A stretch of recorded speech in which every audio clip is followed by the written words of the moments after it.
Cuando canto, como que siento como en mi alma tranquilidad, paz, como si estuviera en otro mundo y así, y esas cosas.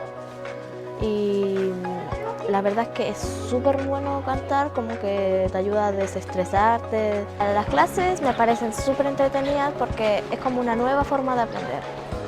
Cantar cuando, cuando escribimos y hablar en mapudungun. Lo disfruto y me da mucha satisfacción y esperanza. Estoy muy feliz de venir para acá. Sabes que el año pasado también estaba contento, pero ahora más. Sí.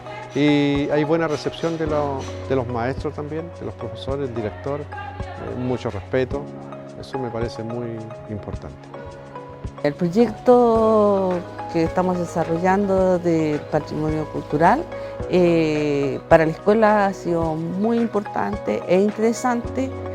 Nuestro monitor que tenemos acá, don Joel, hace que todos los días cuando él viene los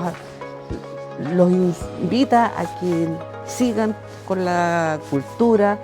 Ellos pasan ahora adelante solos a hablar en mapudungun, lo que no hacían antes.